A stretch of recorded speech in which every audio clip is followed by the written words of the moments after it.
po kami ngayon dito sa ang layo pa po nito dito sa may bandang Tolentino na kung saan tinutukoy po natin yung naganap na sunog.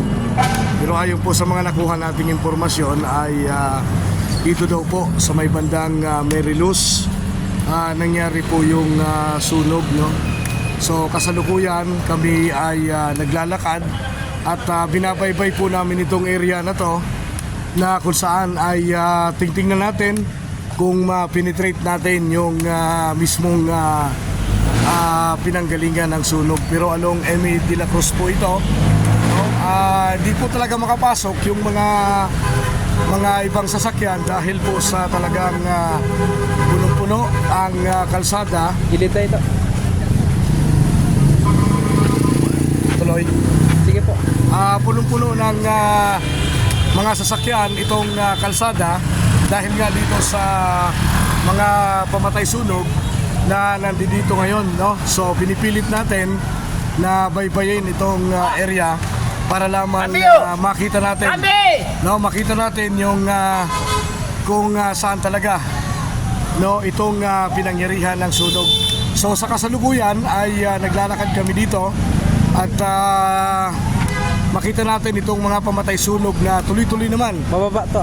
sa kanilang pag-apula dito nga po sa naturang naganap na sunog, no?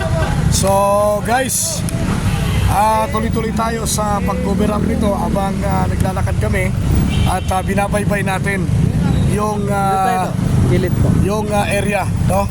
So may kasama ako dito, so nagdadaan-daan kami at para makita, no? Ang dami ho, talagang hindi makapasok yung iba't ibang uri ng sasakyan habang binabaybay natin itong pinangyarihan nga ng sunog. So mula po dito sa Pasay City ay follow nyo po, like and share at tuloy-tuloy po yung aming paglalakad kasama po ng mga kasama ko dito para po makita natin, no, malaman natin yung lawak at pinsala nga po ng naganap na sunog, no? So hindi ganun ka dami yung mga osisiro dito at ini-enjoy namin yung paglalakad. Yes. Para po bukod sa ma-exercise kami at makita natin, no, yung nangyari ngayon na sunog. Pero ang balita natin ay under control na po sila.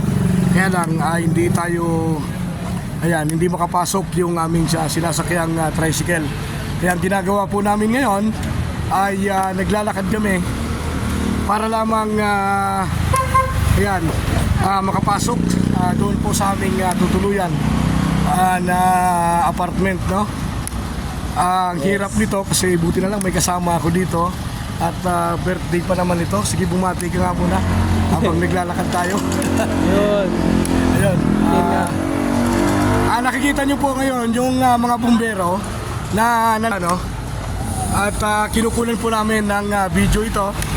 Nandito yung mga